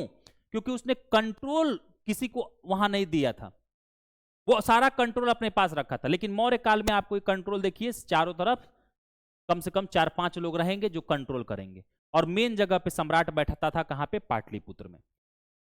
आगे देखिए कह रहा है कि नोट में कि DR भंडारकर जैसे इतिहासकार ने अभिलेखों के आधार पर ही अशोक का इतिहास लिखने का प्रयास किया, क्योंकि आप देखेंगे अभिलेख सबसे ज्यादा वर्णित अशोक ही कराया। इसी के आधार पर इसके सारे इतिहास की जानकारी मिलती है। क्योंकि अशोक के समय में आप देखेंगे तो कोई इतिहासकार उतना नहीं बड़ा मिलता है जो उसको किताबों में वर्णित करे। कर्नाटक के कालाबुर्गी जिले में चित्तपूरा तालुक के कनगहल्ली से प्राप्त उभादार मूर्ति शिल्प शिलालेख में अशोक के प्रस्तर रूप चित्र के साथ राणियो अशोक मतलब कि राजा अशोक उल्लिखित किया गया है, ये पता चलता है। कगनहल्ली भीमा नदी के बाएं तट पर आप देखेंगे तो स्थित है कर्नाटक में। भ्रावु अभिलेख में अशोक ने स्वयं को मगध का राजा बताया है। पुराणों में अशोक को अशोक वर्धन कहा गया है। आपसे सीधा पूछता है, बीपीएससी का यह क्वेश्चन था कि अशोक वर्धन नाम किसमें अशोक का रखा गया, आप कहेंगे पुराणों में। देवनाम प्रियदर्शी अशोक का ही आप देखेंगे तो यह एक और नाम था, यह भी बीपीएससी ने पूछा है। अशोक ने अपने अभिषेक के 8वें वर्ष बाद लगभग 261 ईसा पूर्व में कलिंग पर आक्रमण किया और कलिंग की राजधानी तोसली पर अधिकार कर लिया। और ये बात कहां से पता चलती है, 13वें शिलालेख में। क्योंकि आप देखेंगे जो अशोक का 13वां शिलालेख है, कई बार आपसे इस तरह से भी पूछ लेता है कि कलिंग युद्ध का वर्णन आपको कहां मिलता है, तो अशोक के 13वें शिलालेख में। और ऐसा कहा जाता है कि अशोक जो ये कलिंग युद्ध करता है इसमें खून की नदियां बहा देता है, इतना क्रूर होता है। लेकिन बाद में जब ये बौद्ध धर्म से प्रभावित होता है तो यह अपना इस तरीके का इसका हृदय परिवर्तन होता है कि यह अपने यहां धम्म महामात्र नामक अधिकारी नियुक्त करके और बड़े बड़े शिलालेख लिखवा करके उनसे प्रचार प्रसार कराता है। अपनी जनता को यह बताना चाहता है कि तुम देखो, तुम्हारा राजा भले क्रूर था लेकिन अब तुम्हारा राजा बहुत ही सीधा हो गया, बदल चुका है। अपने पुत्रियों को आप देखेंगे संघमित्रा उत्तरा को ये श्रीलंका तक भेज देता है कि जाओ प्रचार प्रसार करो। और बौद्ध धर्म का शिक्षा प्रसार, बौद्ध धर्म की जो शिक्षाओं का प्रसार है उसमें महत्वपूर्ण योगदान आप देखेंगे तो अशोक निभाता है, पूरे विश्व में उसको फैलाने का। जितना हो सकता है उससे उतना ये करता है। ठीक है, आगे बढ़िए। प्लिनी का कथन है कि मिस्र का राजा फिलाडेल्फस टॉलमी द्वितीय ने पाटलिपुत्र में डियानिसियस नामक एक राजदूत भेजा था। उपगुप्त नामक बौद्ध भिक्षु ने अशोक को बौद्ध धर्म की दीक्षा दी थी। कई बार आपसे ये नाम पूछा गया है कि किसने अशोक को बौद्ध धर्म की शिक्षा दी थी, तो आप कहेंगे उपगुप्त नामक बौद्ध भिक्षु ने। आगे देखिएगा, अब यहां पे थोड़ा सा जो अशोक के कुछ शिलालेख मिले हैं उनका संबंध कहां से है वर्तमान समय में, ये आपसे पूछा जाता है। इसको थोड़ा सा साथियों आप लोग यहां से क्लियरफाई रखेंगे। सबसे पहले तो देखो, शहबाजगढ़ी जो आप देखेंगे शिलालेख है, यह पेशावर पाकिस्तान में प्राप्त हुआ। मानसेहरा आज वर्तमान समय इसका है हजारा के पाकिस्तान में पहुंच गया, जहां से प्राप्त हुआ था।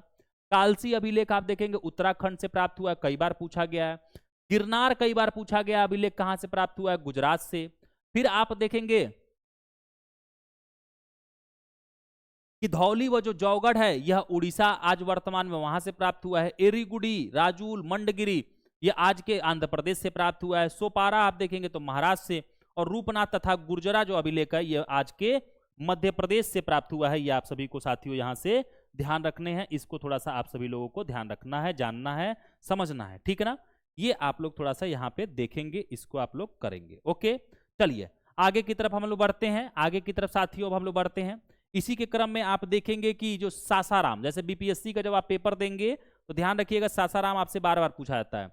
सासाराम से जो शिलालेख प्राप्त हुआ है वो वर्तमान बिहार में है। भब्रू जो है ये राजस्थान में। मास्की, गोविंद मठ, ब्रह्मगिरी, सिद्धपुर, जटिंगा रामेश्वर, कगनहाली, पालिक कांडू ये सब के सब कर्नाटक से प्राप्त हुए हैं। अहरौरा याद रखिएगा तो उत्तर प्रदेश से। ये उत्तर प्रदेश वाले याद रखेंगे। अहरौरा बारंबार आपसे पूछा जाता है एग्जाम में कि कहां से, तो आप कहेंगे उत्तर प्रदेश से। ओके साथियों, ये आप सभी लोग ध्यान रखेंगे। ओके ठीक है, चलिए आगे बढ़ते हैं। आगे की तरफ बढ़ते हैं साथियों। अब आगे देखिएगा, आगे कह रहा है नोट में कि अशोक पहले ब्राह्मण धर्म का अनुयायी था। कल्हड़ के राजतरंगड़ी से पता चलता है कि वह शैव धर्म का उपासक था। निग्रोध के प्रवचन सुनकर वो बौद्ध धर्म में अपना लिया गया। मतलब कि अशोक सबसे पहले ब्राह्मण धर्म को मानता था, तब वो कट्टर था उस समय, और जैसे ही उसने बौद्ध धर्म की शिक्षाओं से वो प्रभावित हुआ, वो उसका हृदय परिवर्तन हुआ, वो शांत हो गया। ठीक है, ये ध्यान रखेंगे आप लोग। आगे देखिएगा, अब यहाँ पे अशोक के कुछ शिलालेख आपको दिए गए हैं लूसेंट में। यहां से आपसे क्वेश्चन किया जाता है कि कौन से शिलालेख में किस तरह की बात की गई है। सबसे पहले पढ़ लीजिए। पहला शिलालेख में कहा गया है कि इसमें पशु बलि की निंदा की गई है। और शिलालेख आप देखेंगे अशोक कब लिखवाएगा, जब इसका हृदय परिवर्तन होगा। तो हृदय परिवर्तन होगा तो अशोक हमेशा याद रखिएगा हिंसा की बात न करके अहिंसा की बात करेगा। ऐसे में साथियों आपको ध्यान रखना है कि पहले शिलालेख में पशु बलि की निंदा की बात की गई है। दूसरे शिलालेख में मनुष्य व पशु दोनों को चिकित्सा की व्यवस्था का उल्लेख किया गया है। तीसरे शिलालेख में आप देखेंगे जो राजकीय अधिकारी हैं उनको आदेश दिया गया है कि हर 5वें वर्ष के उपरांत वो दौरे पे जाएं। इसमें से कुछ धार्मिक नियमों का भी उल्लेख करें और लोगों को समझाएं कि आपका राजा बदल चुका है।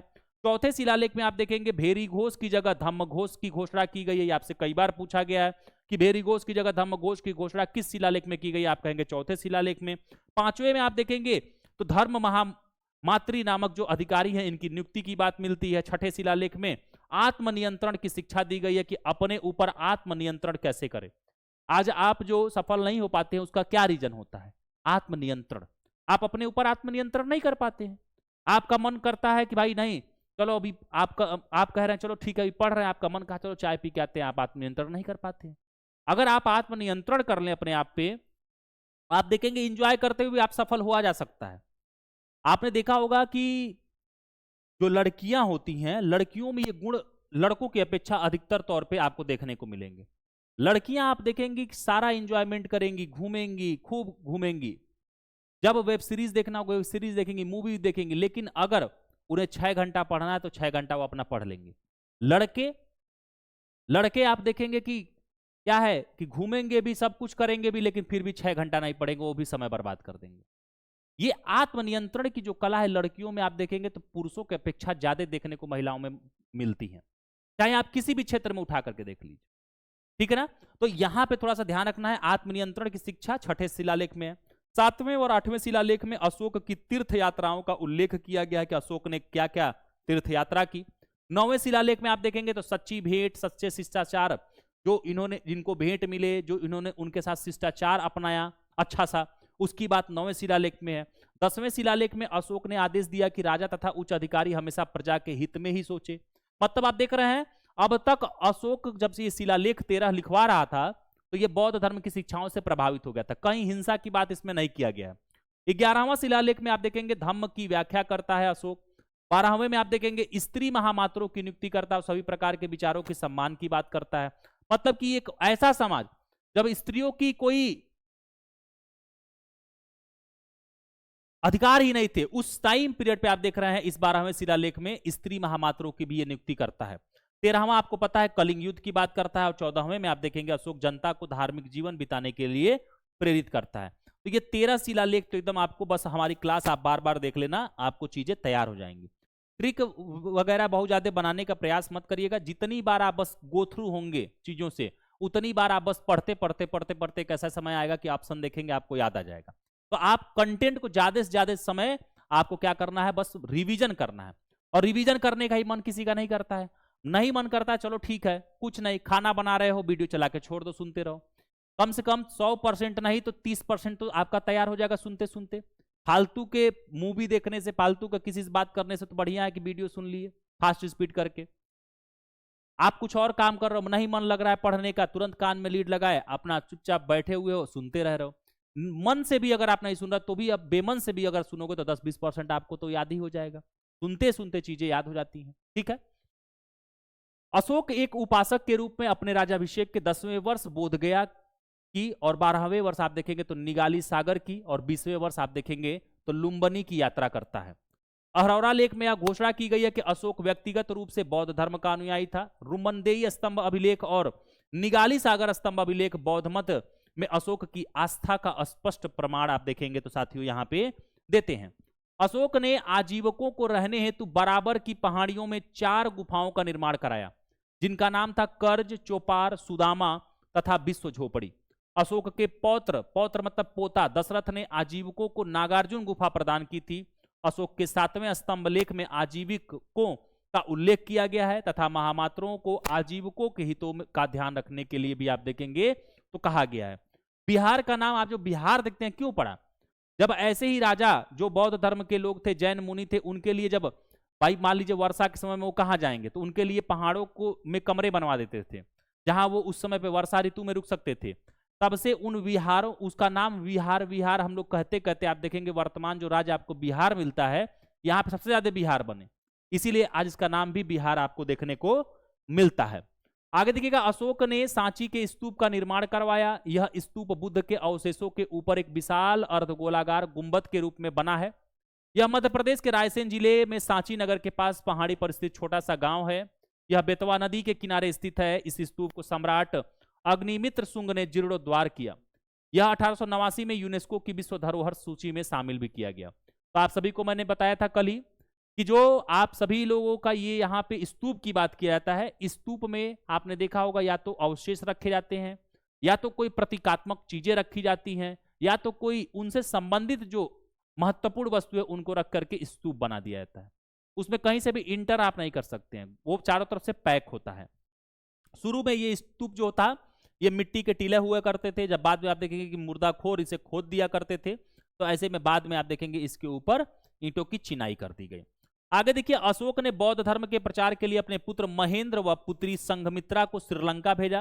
बौद्ध परंपरा और उनके लिपियों के अनुसार अशोक ने 84,000 स्तूपों का निर्माण किया। आप देख रहे हैं क्यों कर रहा है, क्योंकि अशोक अब प्रभावित हो गया है बौद्ध धर्म की शिक्षाओं से और उनकी शिक्षाओं का प्रचार प्रसार करेगा। तो आप कोई भी आपसे पूछे कि जो शिलालेख लिखे जाते हैं, अभिलेख के जो स्तंभ लिखे गए, वो क्या आपको बौद्ध धर्म में शामिल होने से पहले अशोक का कहीं मिलता है? आप कहेंगे नहीं। ये सारी की सारी चीजें अशोक कब करवाएगा? जब बौद्ध धर्म की शिक्षाओं से प्रभावित हो जाता है। तो ये थोड़ा सा आप सभी लोगों को यहाँ पे मेरे प्यारे साथियों ध्यान रखना है। भारत में शिलालेख का प्रचलन सबसे पहले अशोक ने किया। नोट में कहा जा रहा है कि अशोक को अपने राजा ज्ञाय शिलाओं, स्तंभों और गुफाओं में खुदवाने की प्रेरणा ईरान के शासक डेरियस प्रथम से मिली थी। अशोक के शिलालेखों में ब्राह्मी, खरोष्ठी, ग्रीक और अरमाइक, ये 4 लिपि का प्रयोग हुआ है, ये ध्यान रखिएगा। पहला कौन सा है? ब्राह्मी। दूसरा कौन सा है? खरोष्ठी। तीसरा कौन सा है? ग्रीक। और चौथा कौन सा है? अरमाइक। लेकिन अशोक के ज्यादातर अभिलेख प्राकृत भाषा और ब्राह्मी लिपि में मिले हैं, ये भी आपको ध्यान रखना है। एक तो 4 शिलालेख कौन कौन से मिले हैं लिपि में? तो ब्राह्मी, खरोष्ठी, ग्रीक, अरमाइक।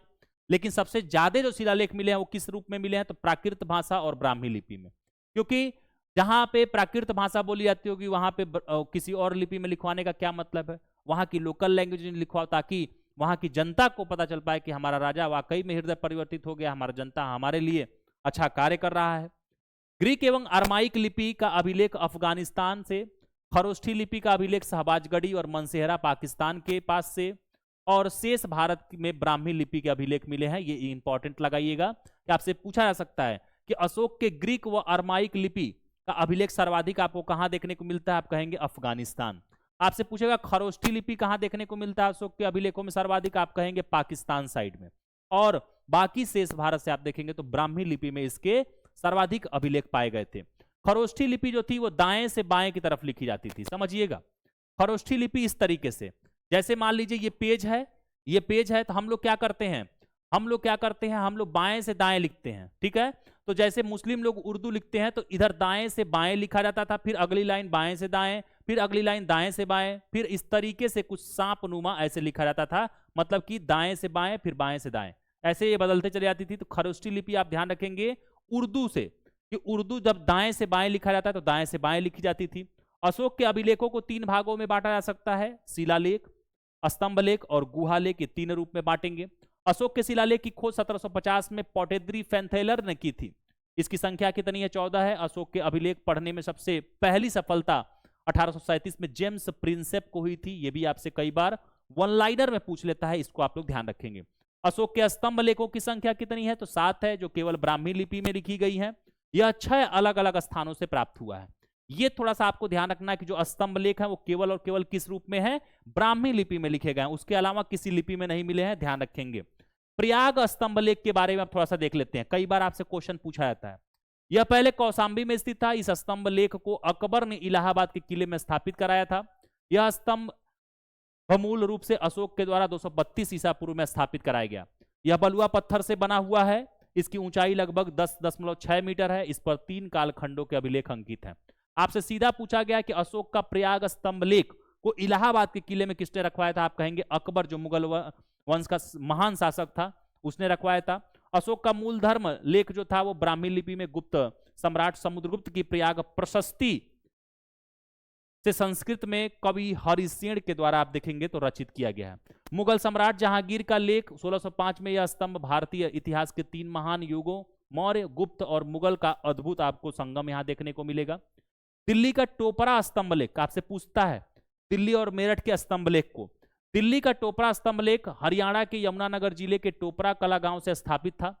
1356 के आसपास फिरोज शाह तुगलक ने टोपरा कला गांव से हटा करके इसको दिल्ली के फिरोज शाह कोटला किले में स्थापित करवाया था।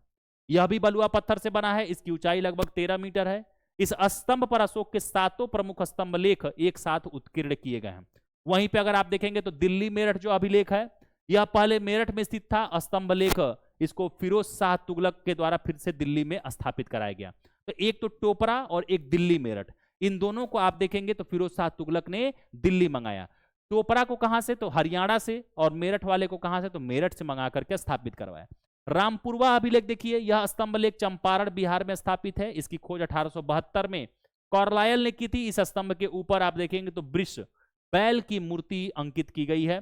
लौरिया अरेराज अभिलेख देखिए, यह बिहार के पूर्वी चंपारण जिले में स्थित है। यह पॉलिश किए हुए बलुआ पत्थर से बना है। यह स्तंभ के शीर्ष का सिंह अब नहीं है, जो संभवतः टूट जाने पर कोलकाता संग्रहालय में रखा गया है। यह अशोक के राजाभिषेक के 26वें वर्ष में आप देखेंगे तो जो लौरिया अरेराज था यह स्थापित कराया गया। आगे देखिएगा लौरिया नंदनगढ़, ये कहां है, यह भी बिहार के पश्चिमी चंपारण में है, ये आपको ध्यान रखेंगे। ठीक है, इस पे आप देखेंगे तो ब्राह्मी लिपि में अशोक के आदेश और बौद्ध धर्म से जुड़े संदेश आपको देखने को मिलते हैं। इतना ही बस आपको यहां से ध्यान रखना है। आगे देखिएगा, आपसे यहां पे कहा जा रहा है कि सारनाथ के अशोक स्तंभ के शीर्ष पर 4 सिंहों की आप देखेंगे तो मूर्तियां अंकित की गई हैं। संकीसा स्तंभ क्या है, यह स्तंभ उत्तर प्रदेश के फर्रुखाबाद जिले पे स्थित है। इस स्तंभ का शीर्ष हाथी की मूर्ति वाला है, तो ये थोड़ा सा संकीसा यूपी वाले ध्यान रखेंगे। अशोक के स्तंभों पर मोर मयूर की मूर्ति स्तंभ के नीचे के हिस्सों पर बनती थी, ये आप ध्यान रखेंगे। मतलब कि जो स्तंभ थे, स्तंभ की तरह पिलर की तरह बनते थे, निचले हिस्सों पे मयूर का एक मूर्ति टाइप का बनाया जाता था उस पे। भारत के यवन राज्य, अब हम लोग थोड़ा सा देखेंगे कि भारत के जो यवन राज्य हैं इनके बारे में क्या क्या चीजें आपको देखना है। ठीक है, अब यहाँ पे देखिएगा भारत के यवन राज्य, खास करके आपसे सीधा सीधा यहाँ पे पूछ लेता है कि भारत पर आक्रमण करने वाले विदेशी आक्रमणकारियों का क्रम कई बार पूछा है। आप कहेंगे हिंद थे, फिर यूनानी थे, फिर शक थे, फिर पल्लव थे, फिर कुषाण थे। ये आपको क्रोनोलॉजी तैयार कर लेना है। इस पे 5 स्टार लगाइएगा। 2-3 बार आपको यूपी पीसीएस ने इसको रिपीट किया है कि विदेशी आक्रमणकारियों का क्रोनोलॉजी, तो हिंद, यूनानी, शक, पल्लव, कुषाण, इसी में से किसी 3 को उठा लेगा। तो ये ध्यान रखिएगा, हिंद, यूनानी, शक, पल्लव, कुषाण। सेल्यूकस के द्वारा स्थापित पश्चिमी तथा मध्य एशिया के विशाल साम्राज्य को इसके उत्तराधिकार एंटियोकस प्रथम के अछूत बनाए रखा। एंटियोकस द्वितीय के शासनकाल में विद्रोह के फलस्वरूप उसके अनेक प्रांत आप देखेंगे तो स्वतंत्र हो गए। बैक्ट्रिया के विद्रोह का नेतृत्व डियोडोटस प्रथम ने किया। बैक्ट्रिया पर डियोडोटस प्रथम के साथ इन राजाओं ने क्रमशः शासन किया। डियोडोटस द्वितीय, यूथिडेमस, डेमेट्रियस, मिनांडर, यूक्रेटाइडस, एंटीआल्किडस और हार्मिक्स। भारत पर सबसे पहले आक्रमण बैक्ट्रिया के शासक डेमेट्रियस ने किया। इसने 190 ईसा पूर्व में भारत पर आक्रमण कर अफगानिस्तान, पंजाब, सिंध के बहुत बड़े भाग पर अधिकार कर लिया।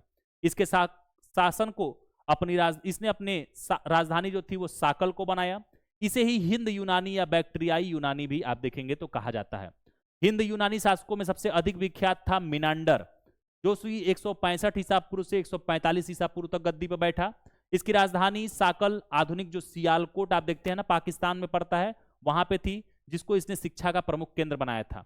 मिनांडर ने नागसेन, जिनको नागार्जुन भी कहा जाता है, से बौद्ध धर्म की शिक्षा ली थी। ये आपको ध्यान रखना है, स्टार लगा लीजिएगा कि मिनांडर ने किससे शिक्षा ली थी बौद्ध धर्म की दीक्षा, तो आप कहेंगे नागसेन या नागार्जुन से, दोनों नाम एक ही है। मिनांडर के प्रश्न एवं नागसेन द्वारा दिए गए उत्तर का एक पुस्तक के रूप में संग्रहित है, जिसका नाम मिलिंद पन्नो है। अर्थात मिलिंद के प्रश्न या मिलिंद प्रश्न होते हैं। तो मिलिंद पन्नो के बारे में आपसे कई बार पूछा गया, मिनांडर का है। हिंद यूनानी भारत के सबसे पहले शासक हुए, जिसके जारी किए गए सिक्कों के बारे में निश्चित रूप से कहा जा सकता है कि सिक्के किन किन राजाओं के हैं। भारत में सबसे पहले हिंद यूनानियों ने ही सोने के सिक्के आप देखेंगे तो जारी किए थे। आपसे कई बार पूछा गया कि नहीं पूछा गया कि भारत में सबसे पहले हिंद यूनानियों के द्वारा ही सोने के सिक्के आप देखेंगे सबसे पहले जारी किए गए थे। हिंद यूनानी शासकों ने भारत के पश्चिमोत्तर सीमा प्रांत में यूनान की प्राचीन कला चलाई, जिसे हेलेनिस्टिक आर्ट कहते हैं। भारत में गांधार कला इसका आप देखेंगे तो उत्तम उदाहरण देखने को मिलेगा। आगे देखिएगा, आपसे कह रहा है नोट में कि यूनानियों ने पर्दे का प्रचलन आरंभ कर भारतीय नाट्य कला के विकास में योगदान किया। क्योंकि पर्दा यूनानियों की देन थी, इसलिए वह यवनिका के नाम से भी प्रसिद्ध हुआ। आपने क्या देखा, भारतीय जो नाट्य कला के विकास में योगदान किसने दिया था, तो कौन से विदेशी आक्रमणकारी, आप कहेंगे यूनानी। अब शक के बारे में देख लीजिए, शक के बारे में कुछ बातें। यूनानियों के बाद शक आए, शकों की 5 शाखाएं थी, हर शाखा की राजधानी भारत और अफगानिस्तान में अलग अलग भागों में आप देखेंगे तो बनाई गई थी। वहीं पे कहा जा रहा है कि शक की पहली शाखा ने अफगानिस्तान, दूसरी शाखा पंजाब, तीसरी शाखा मथुरा, चौथी शाखा पश्चिमी भारत एवं पांचवी शाखा ऊपरी दक्कन पर प्रभुत्व स्थापित करने के लिए किया गया। प्रथम शक राजा कौन सा था? तो आप ध्यान रखेंगे मोह था। शक मूलतः मध्य एशिया के निवासी थे और चारागाह की खोज में आप देख रहे हैं तो भारत आए थे। किसकी खोज में आ रहे हैं? भारत। तो आप देख रहे हैं साथियों, चारागाह की खोज में भारत आ रहे हैं। ठीक है। 58 ईसा पूर्व में उज्जैन के एक स्थानीय राजा ने शकों को पराजित करके बाहर खदेड़ दिया और विक्रमादित्य की उपाधि धारण किया। ओके, आगे देखिए। शकों पर विजय के उपलक्ष्य में 58 ईसा पूर्व में एक नया संवत विक्रम संवत नाम से प्रारंभ हुआ।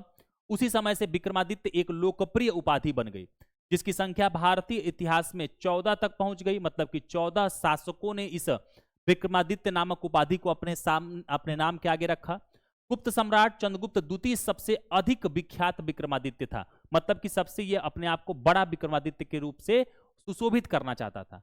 ये बड़े बड़े ये जो आप देखेंगे तो टैग लाइन ये क्यों लगाते थे? ताकि इससे इनके नाम में बहुत वैल्यू आ सके, बहुत भारीपन आ सके और लोग इनसे डरें। लोगों को लगे कि अरे भाई इतना बड़ा बड़ा उपाधि लिया है, ये तो राजा अपने आप में बहुत महान है। शकों की अन्य शाखाओं की तुलना में पश्चिम भारत में प्रभुत्व स्थापित करने वाली शाखा ने सबसे लंबे अरसे तक आप देखेंगे तो शासन किया। गुजरात में चल रहे समुद्री व्यापार से यह शाखा काफी लाभान्वित हुई और भारी संख्या में चांदी के सिक्के जारी किए।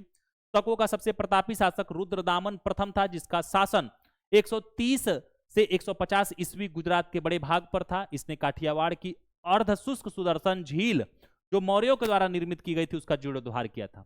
आपसे पूछता है ऐसा कौन सा शक राजा था जिसने सुदर्शन झील का जीर्णोद्धार कराया था, फिर से उसको डेवलप कराया? आप कहेंगे रुद्रदामन प्रथम ने। और ये जो सुदर्शन झील थी ये बनवाया किसके द्वारा गया था?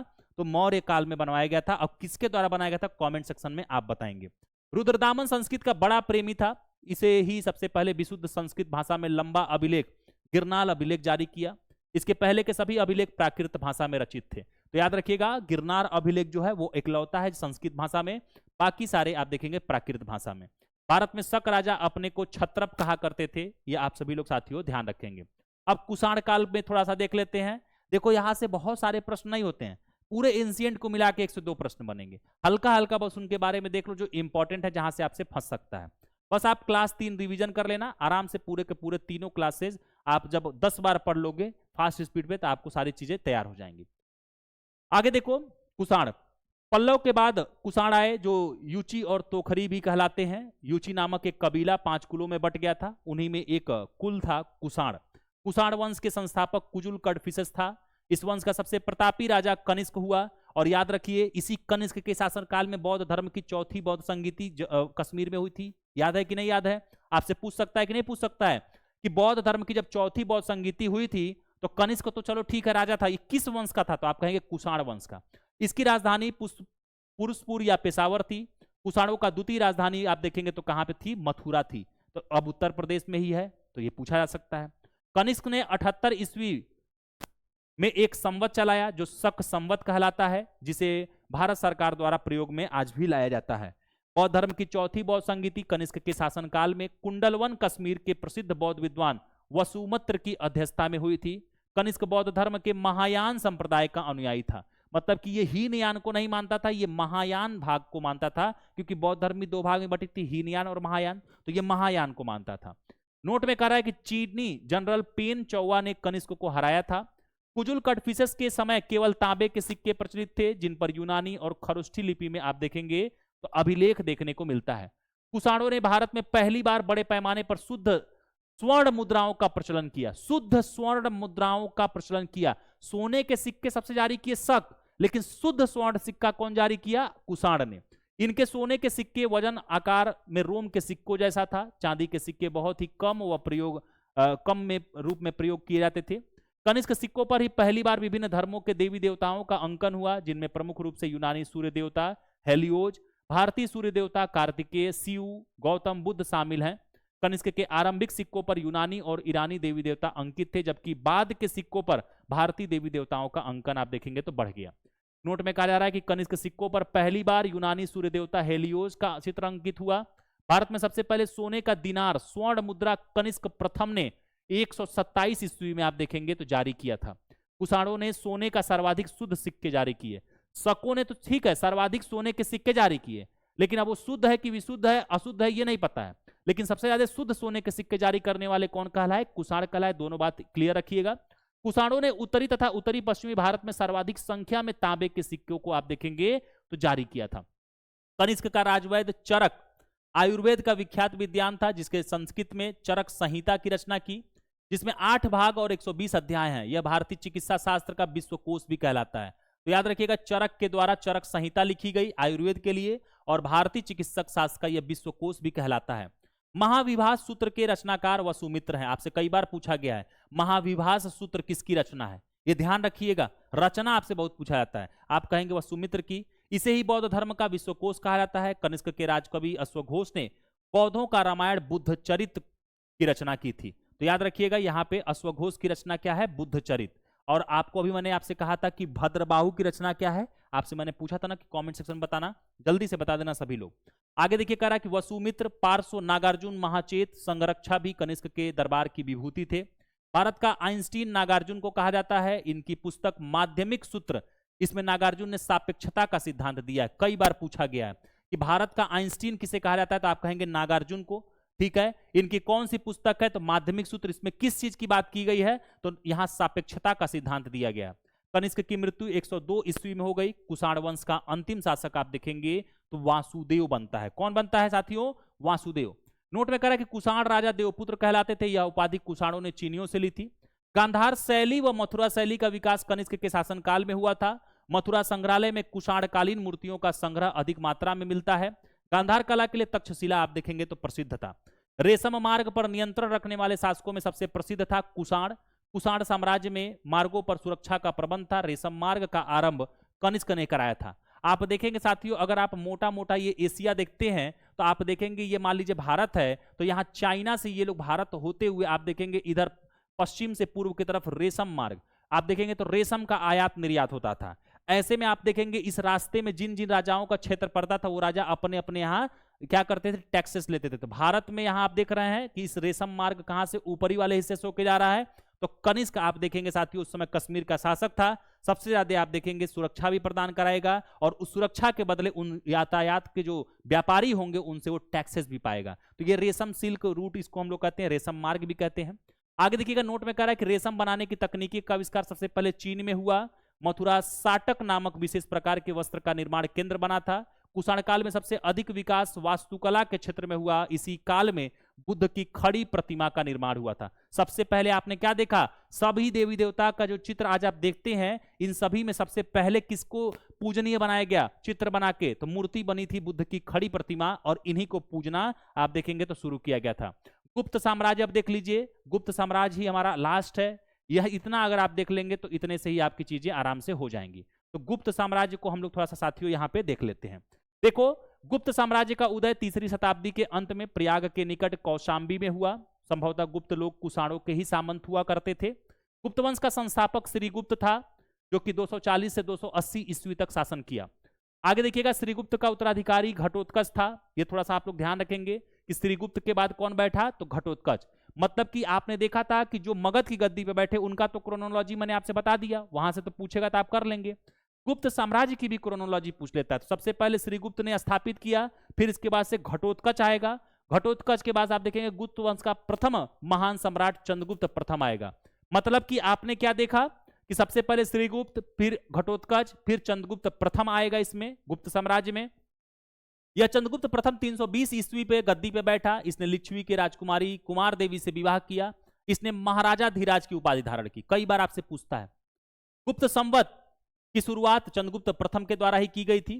चंद्रगुप्त प्रथम का उत्तराधिकारी समुद्रगुप्त हुआ, जो 335 ईस्वी में राजगद्दी पर बैठा। इसने आर्यावर्त के 9 शासक और दक्षिणावर्त के 12 शासकों को पराजित किया। इन्हीं विजयों के कारण इसे भारत का नेपोलियन कहा जाता है। आपसे पूछता है ना कि भारत का नेपोलियन समुद्रगुप्त को, और आपसे क्रोनोलॉजी पूछेगा, सीधे कहना श्रीगुप्त, घटोत्कच, चंद्रगुप्त प्रथम, और फिर उसके बाद से कौन आएगा? समुद्रगुप्त। ठीक ना, ये आपको थोड़ा सा ध्यान रखना है।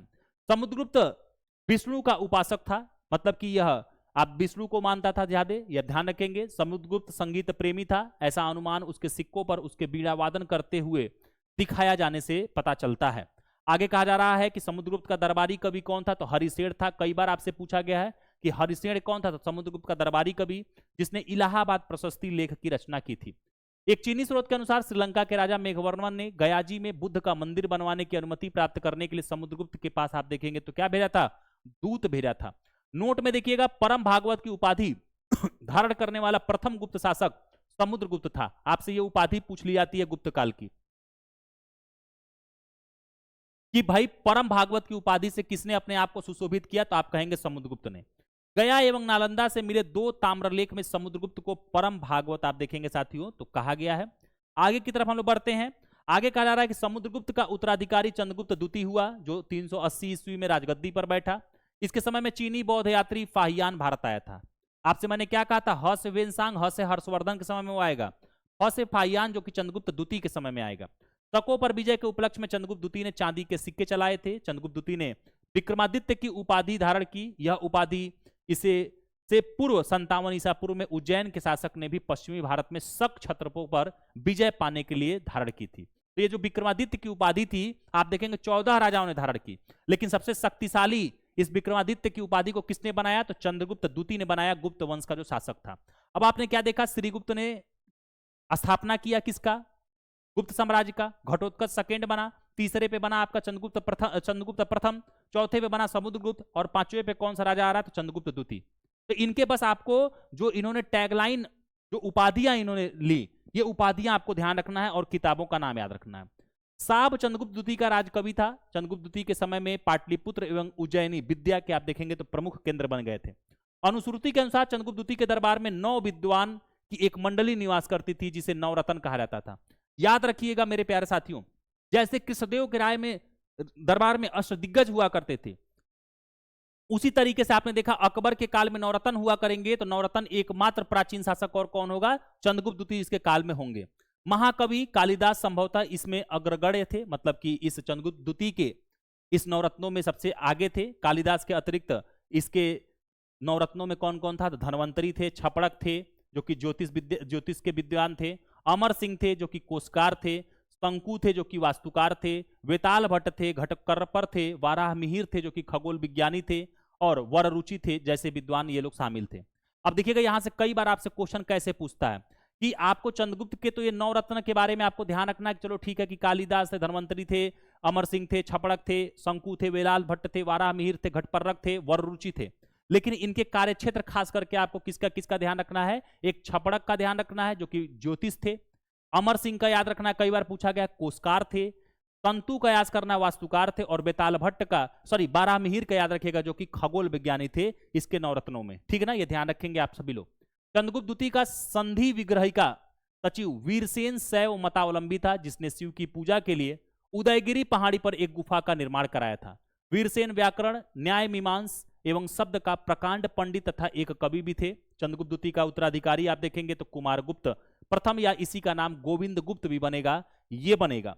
आगे की तरफ चलिए। नालंदा विश्वविद्यालय की स्थापना इसी कुमारगुप्त प्रथम ने की थी जो कि गुप्त साम्राज्य का एक शासक था। क्रोनोलॉजी भी ऐसे ही तैयार करते चलिएगा। आपसे पूछता है ना कि नालंदा विश्वविद्यालय की स्थापना किसने कराया, कमेंट सेक्शन में बताना कि नालंदा विश्वविद्यालय में 6 वर्ष तक कौन पढ़ करके गया था, कौन विदेशी यात्री। चलो, नोट कहा जा रहा है कि नालंदा का मठीय विश्वविद्यालय एक महाविहार है क्योंकि यह विभिन्न आकारों और अनेक मठों का संकुल है। नालंदा के बारे में अधिकांश जानकारी चीनी यात्री वेनसांग के अभिलेखों पर आधारित है। इसमें कहा गया है कि एक मठ की नींव कुमारगुप्त प्रथम द्वारा 5वीं शताब्दी में डाली गई थी और यह निर्माण कार्य परवर्ती सम्राटों के शासनकाल में भी चलता रहा जिन्होंने इस विलक्षण विश्वविद्यालय का आप देखेंगे तो कार्य संपन्न किया। इस बात से प्रमाण मिलते हैं कि बौद्ध धर्म के सभी 3 संप्रदाय, थेरवाद, महायान, वज्रयान के सिद्धांत यहाँ पढ़ाए जाते थे। चीन, तिब्बत, श्रीलंका, थाईलैंड, बर्मा, अनेक अन्य देशों के बौद्ध भिक्षु बौद्ध धर्म की शिक्षा प्राप्त करने के लिए नालंदा या इसके आसपास स्थित बोधगया आदि केंद्रों पर आप देखेंगे तो आते थे। कुमारगुप्त प्रथम का उत्तराधिकारी अब आप देखेंगे तो स्कंदगुप्त बनेगा, ये भी एक गुप्त शासक बनेगा। स्कंदगुप्त ने गिरनार पर्वत पर स्थित सुदर्शन झील का पुनरुद्धार करवाया था। ये ध्यान रखिएगा, आपसे पूछता है कि गिरनार पर्वत पे जो सुदर्शन झील है उसका पुनरुद्धार कौन कराया था, तो स्कंदगुप्त ने, गुप्त शासक था। स्कंदगुप्त ने पर्णदत्त को सौराष्ट्र का गवर्नर नियुक्त किया। स्कंदगुप्त के शासनकाल में ही हूणों का आक्रमण शुरू हो गया था। आपसे कई बार पूछा गया है कि हूणों का आक्रमण किस शासक के समय में शुरू हुआ। स्कंदगुप्त गुप्त साम्राज्य का शासक था अंतिम गुप्त शासक कौन था? तो विष्णुगुप्त था। तो ये आप यहां तक इनकी क्रोनोलॉजी भी तैयार रखेंगे। गुप्त साम्राज्य की सबसे बड़ी प्रादेशिक इकाई देश थी, जिसके शासक को गोपा कहा जाता था। एक दूसरी प्रादेशिक इकाई भुक्ति या प्रांत थी, जिसके शासक को उपारिक कहा जाता था। वहीं पे कह रहा है कि भुक्ति के नीचे विषय या जिला नामक प्रशासनिक इकाई होती थी, जिसे के प्रमुख जो विषयपति थे वो उनको विषयपति कहा जाता था। पुलिस विभाग के साधारण कर्मचारियों को चाट एवं भाट कहा जाता था गुप्त काल में। पुलिस विभाग का मुख्य अधिकारी आप देखेंगे तो दंड पासिक कहलाता था। ओके, आगे बढ़िए। प्रशासन की सबसे छोटी इकाई गांव थी। ग्राम का प्रशासन ग्राम सभा द्वारा संचालित होता था गुप्त काल में। ग्राम सभा का मुखिया ग्रामिक कहलाता था तथा अन्य सदस्य जो थे ये महत्तर कहलाते थे। ग्राम समूहों की छोटी इकाई को पेट कहा जाता था गुप्त काल में। गुप्त शासक कुमारगुप्त के दामोदरपुर ताम्रपत्र में भूमि बिक्री संबंधी अधिकारियों के क्रियाकलापों का आप देखेंगे तो उल्लेख मिलता है। गुप्त काल में आप देखेंगे भू राजस्व कुल उत्पादन का 1/4 भाग से 1/6 भाग हुआ करता था। ये आपसे कई बार ये लाइन आपसे पूछी गई है कि गुप्त काल में भू राजस्व कितना होता था, तो 1/4 से 1/6 होता था। गुप्त काल में बालात श्रम राज्य के लिए आय का एक स्रोत माना जाता था। इसे जनता द्वारा दिया जाने वाला एक प्रकार का कर भी माना जाता था। अब यहां देखिएगा गुप्त काल में कुछ यहाँ पे टर्म्स दिए गए, इनका मतलब क्या है। क्षेत्र का मतलब होता था कृषि करने योग्य भूमि। वास्तु का मतलब होता था जहां पे लोग बसते हैं। चारागाह भूमि मतलब पशुओं के चारा योग्य जो भूमि होती थी उसको चारागाह भूमि कहते थे। सील का मतलब होता था ऐसी भूमि जो जोतने योग्य नहीं है, बंजर है। और अपरहत याद रखिएगा, ऐसी भूमि जो जंगली होती थी। अपरहत कई बार आपसे पूछा गया इसका अर्थ, तो इनके अर्थ थोड़ा सा आप सभी लोग यहाँ पे साथियों ध्यान रखेंगे। सिंचाई के लिए गुप्त काल में रहट या घंटी यंत्र का प्रयोग होता था। श्रेणी के प्रधान को ज्येष्ठक कहा जाता था। गुप्त काल में उज्जैन सर्वाधिक महत्वपूर्ण व्यापारिक केंद्र बनेगा। गुप्त राजाओं ने सर्वाधिक स्वर्ण मुद्राएं जारी की। इनकी स्वर्ण मुद्राओं के अभिलेख में दिनार कहा जाता था। गुजरात के बाद गुप्त राजाओं ने बड़ी संख्या में चांदी के सिक्के जारी किए, जो केवल स्थानीय लेन देन में आप देखेंगे तो चलते थे। आगे कहा जा रहा है यहाँ पे कि गुप्तकालीन कुछ मंदिर हैं, इन मंदिरों के नाम आपसे पूछे जाते हैं, ये ध्यान रखिएगा। तो इसको थोड़ा सा आप लोग अच्छे से ध्यान रखिएगा, ये लास्ट है। विष्णु मंदिर अगर आप देखेंगे तो तिगवा जबलपुर मध्य प्रदेश में पड़ता है, गुप्तकालीन मंदिर है। शिव मंदिर आप देखेंगे तो भूमरा मध्य प्रदेश में पड़ता है। पार्वती मंदिर जो आप देखेंगे नयना कुठार मध्य प्रदेश में पड़ता है, यह भी गुप्तकालीन मंदिर है।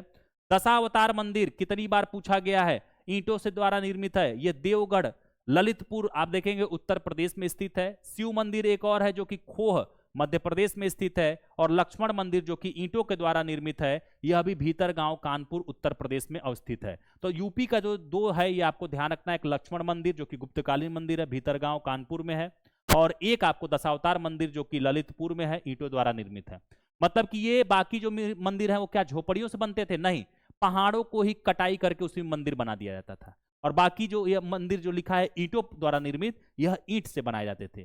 तो यहीं तक आज हमारा जो एंशिएंट हिस्ट्री का जो सेक्शन था इंपॉर्टेंट होता है, वो साथियों हम लोगों ने पूरा कंप्लीट कर लिया। तो देखो हम लोगों ने फटाफट इसलिए इसको कंप्लीट किया क्योंकि बहुत ज्यादा यहाँ माथापच्ची करने से बढ़िया है कि 1 से 2 प्रश्न आएगा, बस फटाफट से 3 क्लास को 2-3 बार 4 बार रिविजन कर लेना फास्ट स्पीड पे। आप लोग प्लेलिस्ट में ये क्लास आपको ऐसे ही लाइन बाय लाइन ही मिल जाएगी। और यहाँ पे हम लोग फालतू का समय जो देंगे उससे बढ़िया है कि जो अन्य इंपॉर्टेंट टॉपिक है वहाँ हम आराम आराम से चलेंगे, कहानियों को समझते हुए, सारी चीज़ों को समझते हुए। तो साथियों यहीं पे जो आज की क्लास है आपकी एंड हो गई। अगर अच्छा लगे तो प्लीज़ वीडियो को लाइक शेयर सब्सक्राइब करिएगा। और बस आज ये आपका रिकॉर्डेड क्लास था, फिर आपकी जो सेशन है वो आपको 2 बजे से जैसे लाइव जाता है वैसे ही दिया जाएगा। अगला सब्जेक्ट जो भी होगा आपको टेलीग्राम पे बता दिया जाएगा। उस अगले सब्जेक्ट की क्लास जो होगी वो लाइव होगी। थैंक यू सो मच, आप सभी को नमस्ते।